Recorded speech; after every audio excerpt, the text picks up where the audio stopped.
They can't accept that the difference was human effort and ingenuity, rather than some hidden advantage. So they'll come 6 months had passed since humanity's departure, and the Galactic Council faced a crisis it could no longer ignore.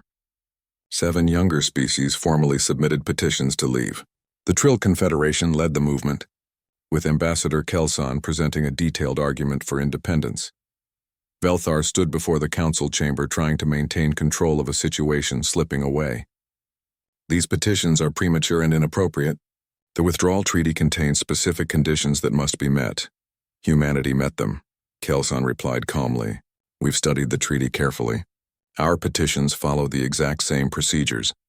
Humanity's situation was unique. They were never truly integrated into council society. You mean they were never exploited enough to be trapped? A representative from another younger species said. The chamber erupted in argument. Elder species representatives shouted about ingratitude and chaos. Younger species demanded their rights. The unity that had defined the council for millennia was gone. In the end, the council voted to deny all 7 petitions. The reasoning was bureaucratic nonsense about proper timing and procedure. Everyone understood the truth. The elder species would not let their subordinates escape. That night, Ambassador Kelson made a broadcast from his embassy. He spoke directly to his people on Trill, bypassing council communication channels. The council has rejected our lawful petition for independence. They claim we don't meet conditions that don't exist in the treaty. Today I declare that the Trill Confederation no longer recognizes council authority. We are free people. We will govern ourselves. 6 other species made similar announcements before dawn. The council had no idea how to respond. Military threats were suggested but quickly dismissed. The galaxy was watching. Using force to prevent peaceful secession would destroy any remaining legitimacy. While the political situation unraveled, the medical crisis reached catastrophic levels. A plague struck the industrial worlds of the Sarvian sector. It was a bacterial infection, normally treatable with advanced antibiotics. The same antibiotics that humans had been quietly supplying for years. Medical Officer Tralvin worked around the clock trying to synthesize replacements. The Council's own medical technology was decades behind human innovations. They had grown dependent without realizing it. How long until we can produce the medicine? The sector governor demanded. Months, Tralvin replied. Maybe a year. The human techniques use molecular assembly processes we're still trying to understand. People are dying now. I know. The death count climbed into the thousands. The Council Medical Board held emergency sessions trying to assign blame. Some wanted to accuse humans of bioterrorism. Others pointed out that the bacteria was natural and the humans had simply stopped helping. Can we request assistance from humanity? Someone suggested. The room fell silent. The idea of asking humans for help was humiliating. Elder species didn't ask younger species for anything. The entire foundation of council hierarchy depended on the assumption that elder species were superior. Meanwhile, on Earth, Secretary General Doyun monitored the situation with a heavy heart. Intelligence Director Minji stood in his office holding a report. The Sarvian plague is killing thousands, she said quietly. We could help them. I know. Our medical teams could synthesize the antibiotics in days. We could save lives. And what message would that send? Doyun asked. That humanity will rescue them every time they fail? That they can exploit us and we'll still come running? It feels wrong to watch people die when we could help. It is wrong. Everything about this situation is wrong. But we didn't create it. The Council did. They built a system that made younger species into servants and resources. Now they're experiencing the consequences. Minji looked troubled but said nothing more. Doyun understood her feelings. He shared them. But humanity had to remain firm. Returning to help now would only reinforce the Council's belief that they could take whatever they wanted. What about the military situation? Doyun asked, changing the subject. Worse, the Hawks have won the internal debate. They're assembling a fleet. How large? 400 ships from 8 elder species. It's the largest combined force the Council has assembled in centuries. Their target? Human space. They're calling it a peacekeeping mission. The official story is that humanity possesses dangerous technology that threatens galactic stability. The truth? They believe we're hiding some secret that makes us successful. They plan to take it by force. Doyun closed his eyes briefly. They still don't understand. There is no secret. We simply worked hard and treated others with respect. They can't accept that. It would mean admitting their superiority is a lie. Inform Commander Su Min. Tell her to prepare for contact. And Minji, make absolutely sure she understands the rules of engagement. We defend ourselves, but we don't escalate. We don't pursue. We don't kill unless there's no other option. Yes, sir. The Council fleet assembled at the border of human space under the command of Admiral Jae-hoon. He was a decorated military officer from one of the elder species, a veteran of countless campaigns. He had never lost a battle. Jae-hoon looked at the fleet displayed on his tactical screen. 400 warships representing the combined might of the Council's most powerful species. It was overwhelming force. Surely the humans would surrender when they saw it. He had orders to demand access to human space, seize their technology databases, and force their return to the Council under new terms. The Council leadership believed humanity needed to be reminded of their place in the galactic hierarchy. Send the message, Jae-hoon ordered. Give them 6 hours to respond. The message broadcast across human space. It was formal and threatening. Humanity must open their borders to inspection. They must surrender all advanced technology. They must return to the Council under terms to be determined. Failure to comply would result in military action. On Earth, Commander Su Min received the message while standing on the bridge of her flagship. She read it carefully, then looked at her command staff. They're serious, her tactical officer said. I know. Prepare the fleet for defensive operations. Alert all border stations. Make sure every captain understands. We don't fire first. We don't escalate. But we will defend our people and our territory. What about negotiations? There's nothing to negotiate. They want us to surrender our freedom. That's not happening. Su Min composed a response. It was short and clear. We have no desire for war. Turn back now and there will be no conflict. Cross this line and you force our hand. We will defend ourselves. Admiral Jae-hoon received the message and laughed. They think their small fleet can stand against Council might. Proceed with the invasion. The Council fleet crossed into human space. What happened next, Admiral Jae-hoon would remember for the rest of his life. The human fleet didn't engage in traditional combat. They didn't even fire weapons in the conventional sense. Instead, the humans deployed electronic warfare systems that blinded Council sensors. Sophisticated jamming made communication between Council ships nearly impossible. Drone swarms launched from human vessels overwhelmed the Council's targeting computers. Then came the gravity well generators. Human ships dropped mobile devices that created localized gravity distortions. Council vessels found themselves trapped, unable to maneuver, their engines straining against forces they couldn't compensate for. Within 3 hours, the entire Council fleet was disabled. Not destroyed, not damaged with crew casualties, simply rendered completely helpless. 400 warships drifted in space, their systems offline, their weapons inert. Admiral Jae-hoon sat on his bridge in shock. He had commanded fleets for 50 years. He had fought dozens of battles. He had never experienced anything like this. Status report, he demanded. All systems offline except life support, his tactical officer reported. Engines dead. Weapons unresponsive. Communications limited to short range only. How is this possible? I don't know, sir. Nothing hit us. No conventional weapons were fired. Whatever they did, it bypassed our defenses entirely. Then human ships appeared around the disabled Council fleet. Not attack vessels, but medical ships and support craft. They moved through the scattered vessels, offering assistance. Captain Tae-jin commanded one of the rescue operations. His crew was professional and efficient.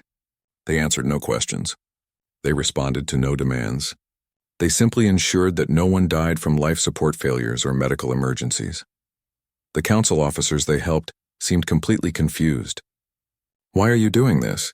One asked. Tae-jin's medical officer replied without emotion. Because it's the right thing to do. Not for you, for us. We don't let people die if we can prevent it.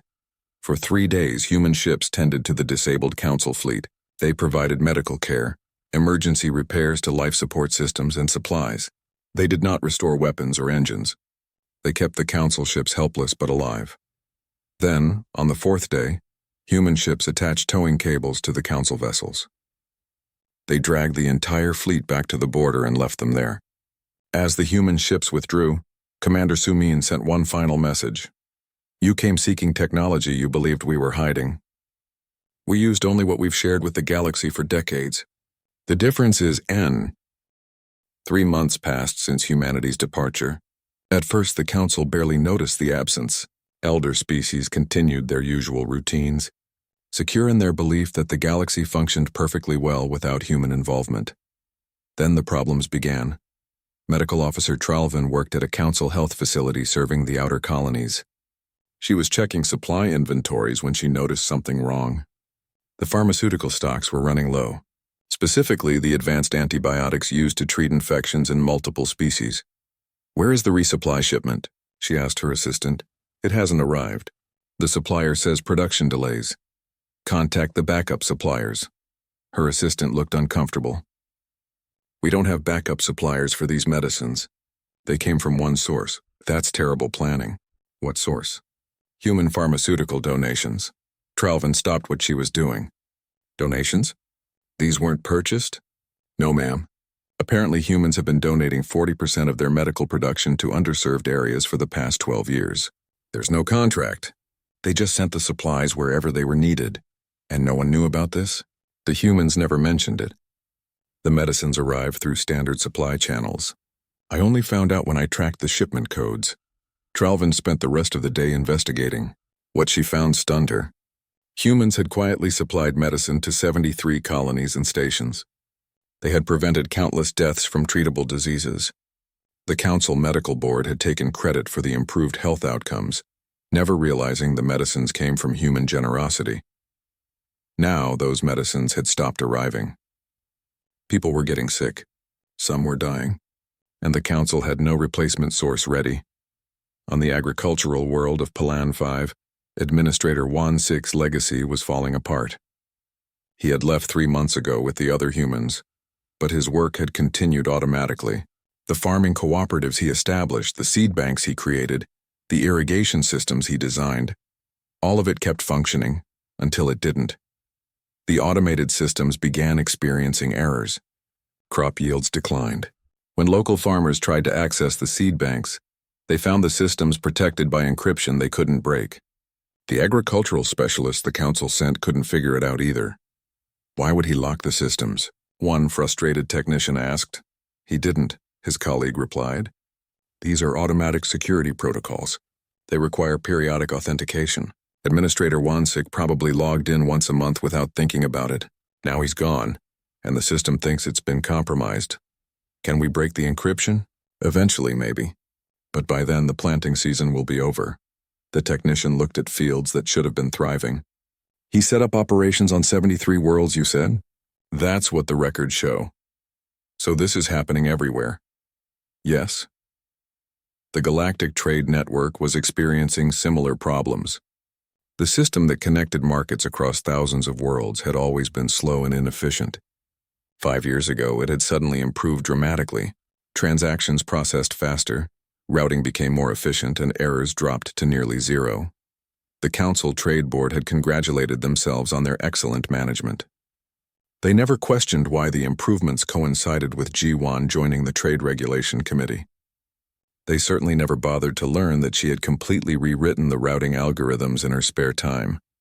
Now, 3 months after her departure, the improvements were degrading. The system reverted to its old patterns. Trade delays cascaded into shortages. Ships sat at stations waiting for docking clearance. Cargo piled up at transfer points. The Trade Board's technical staff tried to fix the problems. They discovered that the entire network core had been rebuilt with elegant, efficient code that they didn't fully understand. Comments in the code were written in human language with technical terms that didn't translate well. "Can we maintain this?" the chief technician asked. "We can try.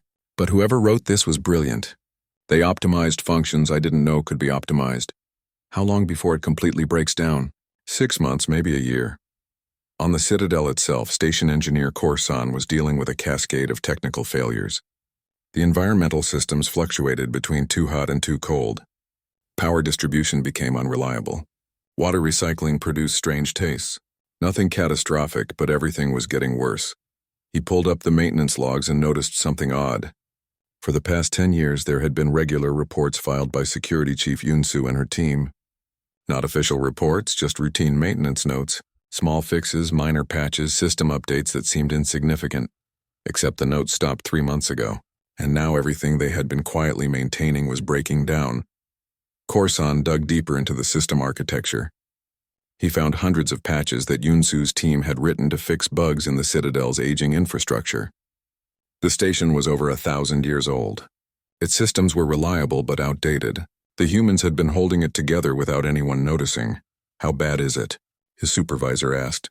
"Manageable for now, but these patches have expiration dates built in. Some kind of security feature.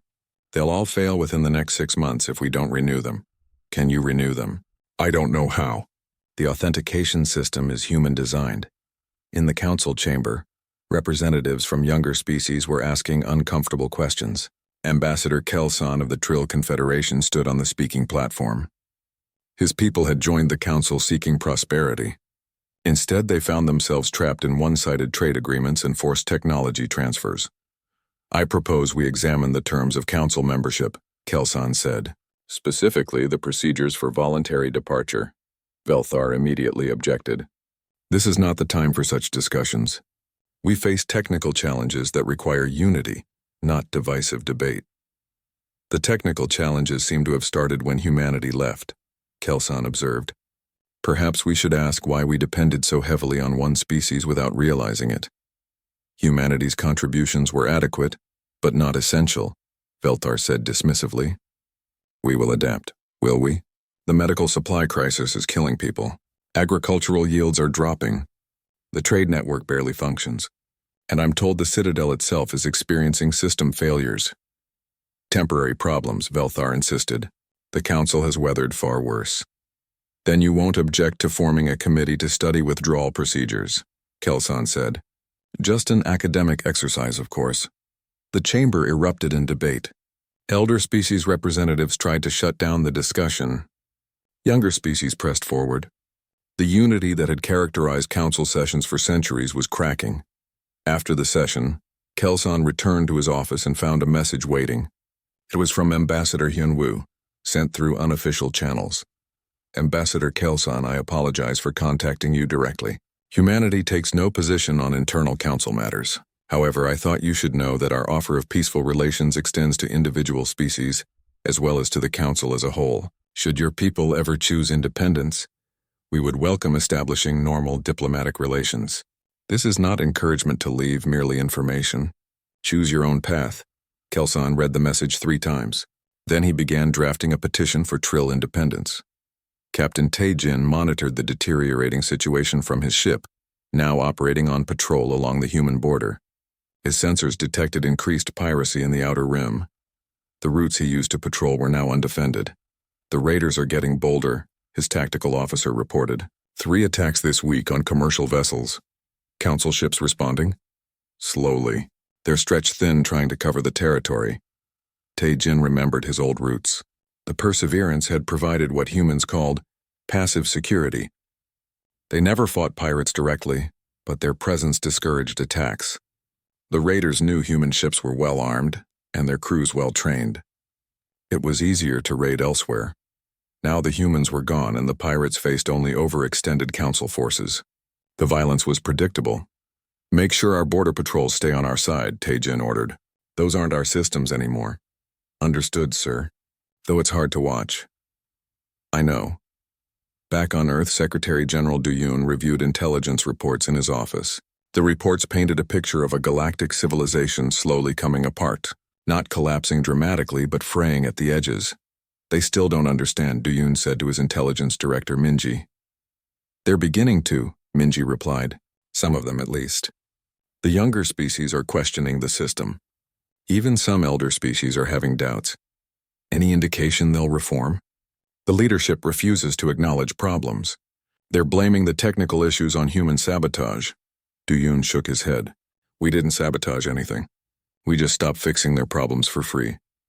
The effect is the same from their perspective, perhaps. What about the military situation?" Minji's expression became serious. "The Hawks are gaining influence. They believe humanity possesses secret technology that would solve all their problems. They want to take it. There is no secret technology. Everything we used in the council was shared technology. We just learned to use it better. They won't believe that." Hyunwoo requested one final council session. The elder species assumed he would complain again about their latest policy.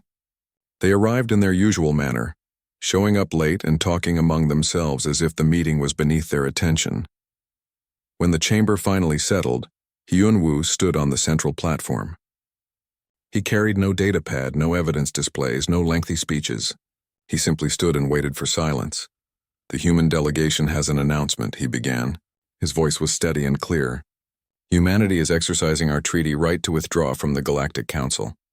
This action is effective immediately. We will comply with all departure protocols as written in the founding charter. We thank the Council for the opportunity to participate. We wish you well." He stepped down from the platform and walked toward the exit. The chamber erupted. Velthar stood, his 4 eyes wide with surprise.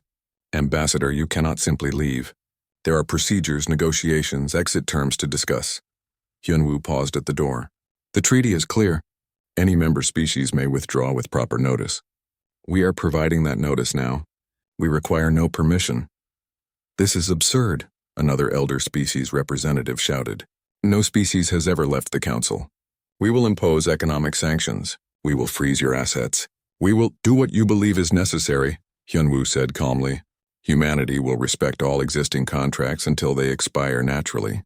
We will honor our debts. We will take only what belongs to us. But we are leaving." Ji-won and Yoon-soo followed him out of the chamber. Behind them, the council descended into chaos. Velthar was shouting for order, but no one listened. The elder species had never imagined anyone would want to leave their great civilization. Within the hour, human personnel across the citadel began evacuating. Yoon-soo had organized everything perfectly. Humans packed their belongings with practiced efficiency. They cleared their offices, closed their accounts, and said polite goodbyes to colleagues from other species. Some of those colleagues looked confused. A few looked worried. One young diplomat from a recently joined species quietly asked Ji-won, "Can you really just leave?" "The treaty says we can," Ji-won replied. "We're following every rule they wrote. But what about us, the younger species who can't leave?" Ji-won paused. She wanted to say something encouraging, but Hyun-woo had been clear. Humanity would make no statements that could be seen as encouraging rebellion. They would simply leave. "I hope things improve," Ji-won said finally. It was the best she could offer. Across the galaxy, the withdrawal began in earnest. Human trade ships received recall orders and immediately began returning to human space. Commercial operations that had taken years to establish were shut down within days. Scientific outposts that had operated for decades packed up their equipment and departed. Commander Su-min oversaw the military withdrawal from her flagship, the Indomitable. Human vessels had never been numerous in Council space. Earth maintained only a small defensive fleet and a few patrol ships, but they were well-positioned and highly mobile. "All ships are reporting ready status," her tactical officer reported. "We can be in human space within 48 hours. "What about civilian vessels?" Su-min asked. "All commercial ships are ahead of schedule. The last ones will cross the border tomorrow." Su-min studied the strategic display. She could see Council military vessels beginning to move. Several elder species were repositioning their fleets.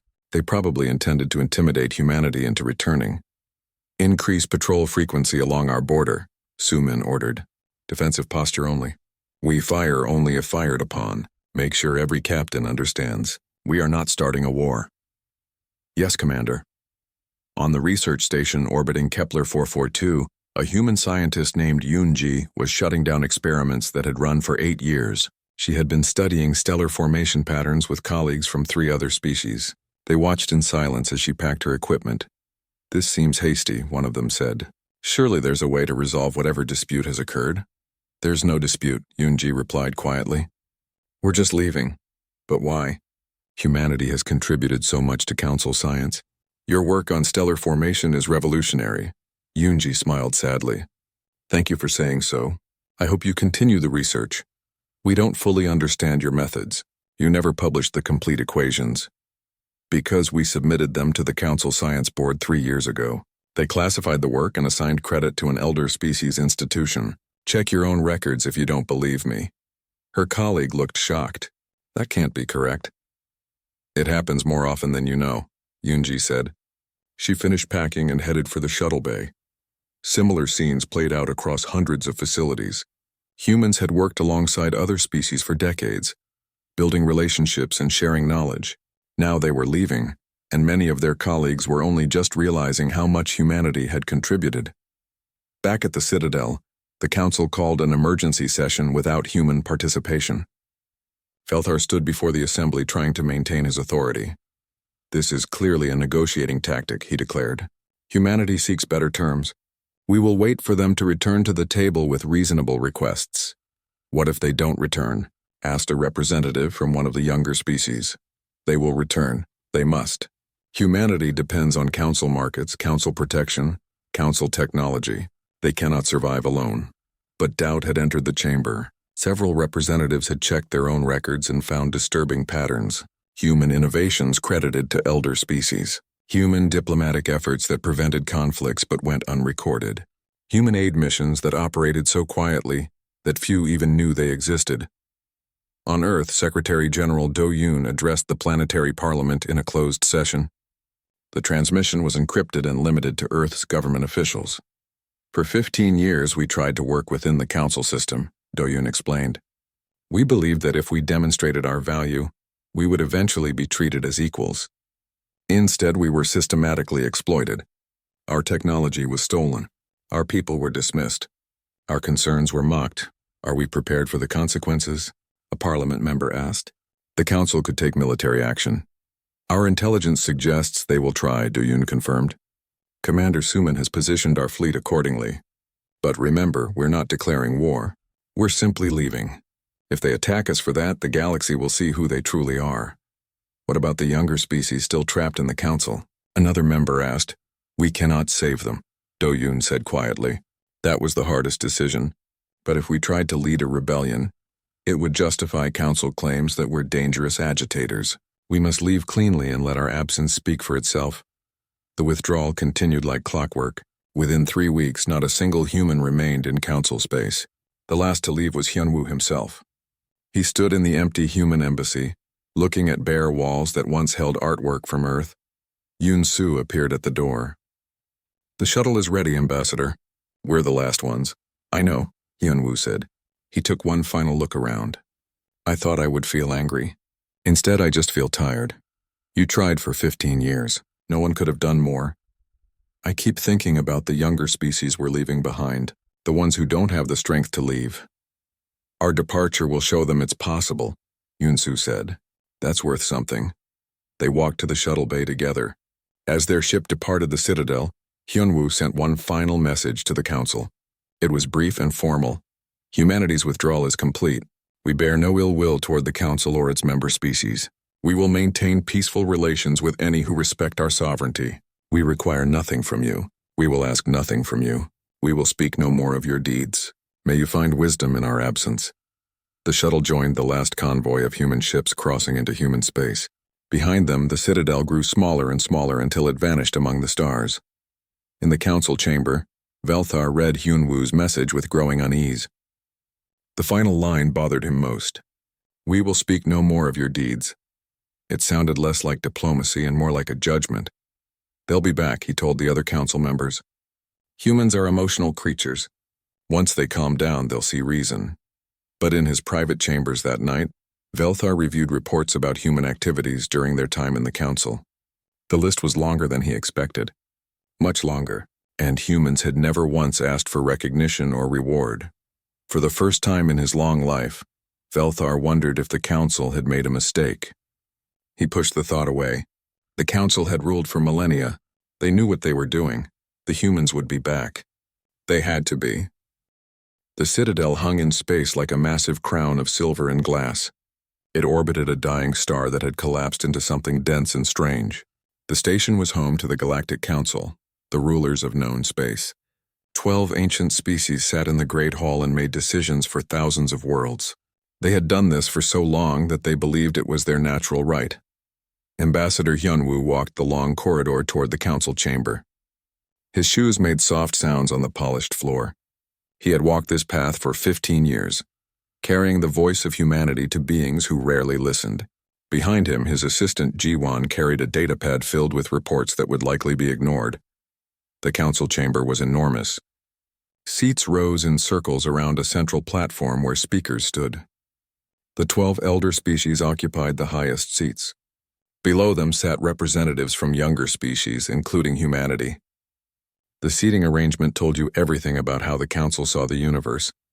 Hyunwoo took his place in the lower section. He looked up at the towering figures above him. Speaker Velthar sat at the very top, his 4 eyes gleaming with satisfaction. The speaker was from the Narveen, one of the oldest council races. He looked down at everyone, literally and figuratively. Today's session was about new trade regulations. The council wanted to expand something they called the Technology Share Initiative. The name sounded noble, but Hyunwoo knew better. The initiative forced younger species to hand over their innovations to the elder races. In return, the younger species received almost nothing. Hyunwoo raised his hand to speak. The gesture was mostly ignored for several minutes. Finally, Velthar acknowledged him with a wave that suggested boredom. The human delegation wishes to voice concern, Hyunwoo said. His voice was calm and measured. This expansion will require our scientists to surrender research they have spent decades developing. We receive no fair compensation. Neither do the other younger species. Velthar made a sound that might have been a laugh. Ambassador Hyunwoo speaks of fairness. How charmingly primitive. The council operates on principles older than your species. We provide stability, protection, and access to galactic markets. Your contributions are the price of membership. We were told membership was partnership, Ji-won said quietly from beside Hyunwoo. Her voice was soft but clear. Partnership implies equality, Velthar replied. You have not earned equality. Perhaps in another 1,000 years, humanity will understand how galactic civilization functions. The vote was called. Hyunwoo voted against the measure. His was the only dissenting vote. It had been this way for 10 years. Every protection for younger species stripped away. Every protest ignored. Every vote ending the same way. After the session, Hyunwoo returned to the human embassy section of the Citadel. Yoon-soo, the security chief, met him at the door. She was young for her position but sharp as broken glass. Another productive day? She asked with barely hidden sarcasm. The same as always, Hyunwoo replied. He moved to his office and sealed the door. Then he activated the security measures that ensured no one could listen. Ji-won and Yoon-soo joined him. On his desk sat a message that had arrived through quantum channels from Earth. It was encrypted with codes that changed every hour. Hyunwoo opened it and read the contents 3 times. It's time, he said finally. Ji-won nodded slowly. Yoon-soo smiled, but it was not a happy expression. Far from the Citadel, Captain Tae-jin commanded a human research vessel called the Perseverance. His ship was old but reliable, and his crew was small but skilled. They had been mapping star systems near the outer rim, the edge of council space where few people paid attention. Tae-jin was reviewing scan data when his science officer called him to the sensor station. What they had found made his blood run cold. 3 colony worlds belonging to younger species were being stripped. Mining operations ran day and night. The populations worked in conditions that violated every treaty. The workers were mostly from species that had joined the council seeking protection and prosperity. Instead, they found something very different. Are you recording all of this? Tae-jin asked. Every detail, Captain, his science officer replied. Send it to Ambassador Hyunwoo immediately. Use secure channels. The data reached Hyunwoo within hours. He spent the night reviewing footage of exhausted workers, devastated landscapes, and corporations operating without oversight. All of them belonged to elder species. All of them operated with council approval, or at least council indifference. The next day, Hyunwoo requested an emergency session. The council granted it with obvious reluctance. He stood on the central platform and presented Tae-jin's evidence. The holographic displays showed everything in terrible detail. The council chamber was silent for perhaps 10 seconds. Then Velthar spoke. Ambassador Hyunwoo, you waste our time with sensationalism. Resource extraction is necessary for galactic civilization. These operations are properly licensed. The conditions violate the Protection of Species Treaty, Hyunwoo said. Your interpretation of the treaty is overly simplistic, another elder species representative said. You lack the experience to understand the complexities of galactic resource management. We understand exploitation, Ji-won said from her seat. We understand it very well. Humanity's moral posturing grows tiresome, Velthar declared. You have been part of this council for barely 40 years. You presume to lecture species who have maintained order for millennia. Perhaps humans are not mature enough for council membership. the chamber filled with sounds that might have been agreement or laughter. Hyunwoo stood silent on the platform. He carefully gathered his data displays and returned to his seat. That night he sent a message to Earth. 3 words. Confirmed. Proceeding forward, the response came back in seconds. Authorization granted. Begin immediately. Hyunwoo looked at Jiwon and Yunsu. Start the evacuation protocols. Every human in council space.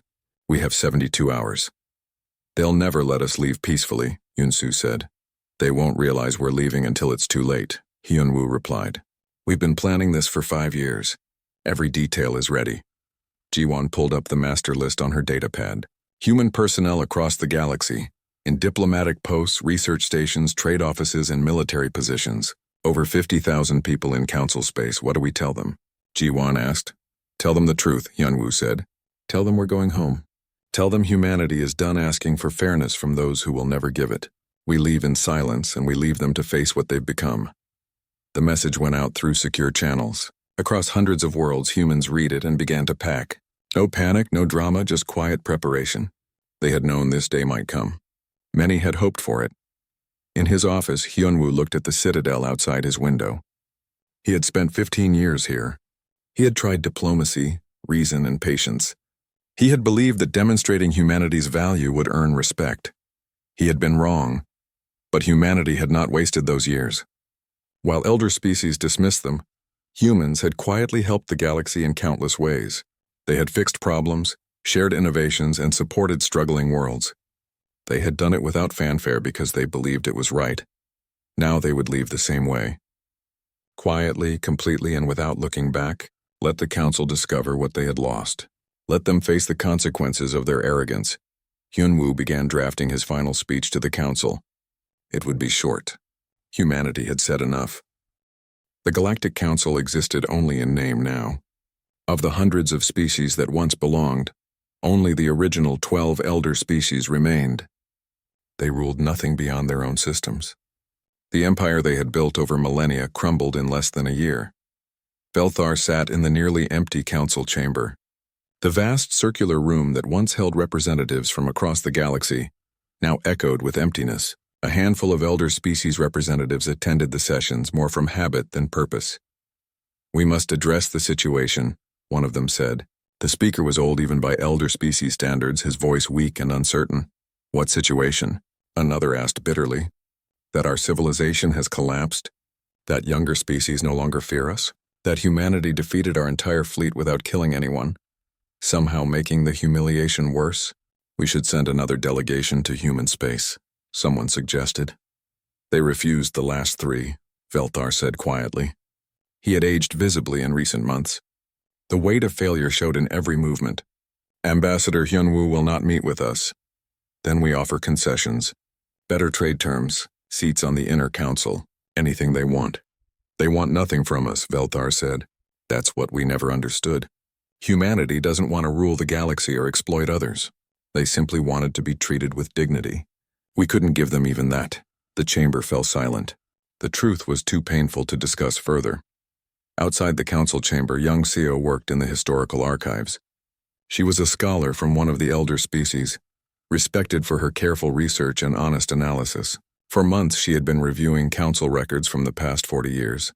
What she found disturbed her deeply. The records showed that humanity's contributions to galactic civilization were enormous. Medical innovations, agricultural technology, infrastructure improvements, diplomatic solutions to brewing conflicts. The list went on for hundreds of pages, but the official records told a different story. Human achievements were consistently credited to elder species. Human warnings were dismissed as naive. Human protests were recorded as signs of immaturity. Young Seo compiled everything into a comprehensive report. She titled it, The Cost of Arrogance, How the Council Lost Humanity. Then she published it openly, bypassing official channels to ensure everyone could read it. The report spread across the galaxy within days. Younger species who had declared independence read it and felt validated. They had suspected the truth, but young Seo's careful documentation proved it. The council hadn't just dismissed humanity. They had exploited them while taking credit for human achievements. Even elder species citizens began to question their leadership. Public protests erupted on several homeworlds. The demonstrations weren't violent, just sad. People stood in silence holding signs that asked simple questions. Why did we drive them away? What have we become? On the former council world of Trallis, a young woman named Hana organized a different kind of protest. She had served as a junior ambassador to the council before resigning in disgust 3 years ago. Now she stood before a crowd of thousands, elder species and younger species together, speaking words that many thought but few dared say. The council is dead, Hana declared, not because humanity destroyed it, but because we destroyed ourselves. We built a civilization on exploitation and called it order. We took credit for others' work and called it leadership. We dismissed those who challenged us and called it wisdom. The crowd listened in silence. We can't go back to what we were, Hana continued. The question is what we become now. Do we cling to the ruins of the council, pretending we can restore what's lost? Or do we admit our failures and build something better? What would something better look like? Someone shouted from the crowd. I don't know, Hana admitted, but I know humanity showed us the beginning. They treated others as equals. They helped without demanding credit. They left when they were mistreated instead of seeking revenge. Maybe we should learn from that. Her words sparked a movement. Within weeks, reformers across elder species worlds were calling for fundamental change. They proposed dissolving the council completely and creating something new. A federation of equals with no permanent seats of power. A system where leadership rotated among all members. A civilization built on cooperation instead of hierarchy. The old council leadership resisted. Velthar gave speeches defending the traditional system. But his words fell on deaf ears. The moral authority of the elder species was gone. Meanwhile, Ambassador Hyunwoo received a message on Earth. It came through unofficial channels, encrypted but not hidden. The sender was Youngseo, the historian. Ambassador Hyunwoo, I write to you not as a council representative, but as someone seeking truth. I have documented what the council did to humanity.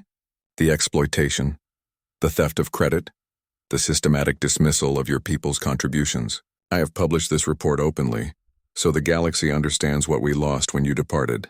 The message continued. I do not ask for forgiveness. What was done cannot be undone. I write only to say that some of us see clearly now. Some of us understand that the council was wrong, and some of us are trying to build something better from the ruins. I thought you should know. Hyunwoo read the message 3 times. Then he showed it to Secretary General Duyun. What do you think? Duyun asked. I think she's sincere, Hyunwoo replied. But sincerity doesn't undo decades of harm.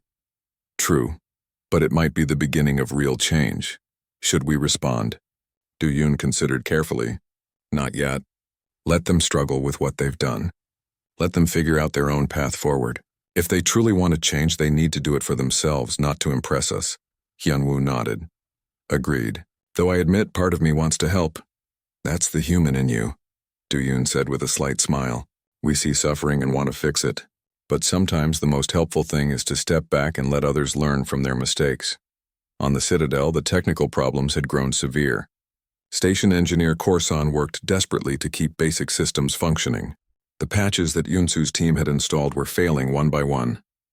Life support fluctuated dangerously. Power distribution became unpredictable.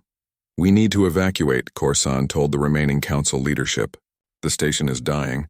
We can't save it. This station has stood for over 1,000 years, Velthar protested. It survived wars, disasters, and countless crises. It survived because people maintained it, Korsan replied. The humans were holding it together for the last decade. Now it's falling apart and we don't have the expertise to fix it. Then find the expertise. I've tried. The systems are too complex. The humans understood things about this station that we never learned because we never bothered to ask. The evacuation began within the week. The Great Citadel, symbol of council authority, was abandoned. Watching the massive station go dark was like watching an era end. Former Ambassador Hana saw this as an opportunity. She gathered representatives from reform movements across multiple species. Together, they drafted a proposal for a new galactic organization. The proposal was radically different from the old council. Leadership would rotate every 2 years among all member species. No species would have permanent authority. Economic policies would be negotiated fairly with input from all members. Technology sharing would be voluntary. Younger species would have the same rights and representation as any other member. This is naive idealism, Veltar said when he read the proposal. Galactic civilization requires experienced leadership. Your experienced leadership led to collapse, Hana replied calmly. Perhaps it's time to try something naive. The proposal was published openly and sent to all former council species. The response was overwhelming. 40 species signed on immediately. More followed each day. They called it the Galactic Federation. The founders invited humanity to participate as equals. The invitation was formal and respectful. They acknowledged past wrongs. They promised that this would be different. On Earth, the government debated the invitation for weeks. Many were skeptical. The wounds were too fresh, the betrayals too recent. Ambassador Hyunwoo argued for giving them a chance. They're trying to change. Truly change. Isn't that what we wanted? We wanted to be treated with dignity, Secretary General Do-yoon replied. We shouldn't have to join their organization to get that. True, but if they're sincere about reform and we refuse to participate, aren't we punishing them for trying? Intelligence Director Minji added her perspective. The younger species are watching us. If we reject this outright, they might see us as vindictive. If we engage carefully, we can help shape something better. The debate continued. Eventually, a decision was reached. Humanity would send observers to the Federation's Constitutional Convention. Not as members yet, but as participants in the discussion, they would listen, offer input, and see if the reforms were genuine.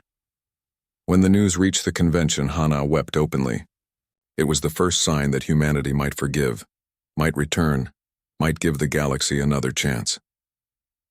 The Constitutional Convention began on a neutral world, far from old council space. Representatives from dozens of species gathered to draft the founding principles of their new civilization. Ambassador Hyunwoo attended with a small delegation. He sat among equals now, not in a lower section looking up at elder species.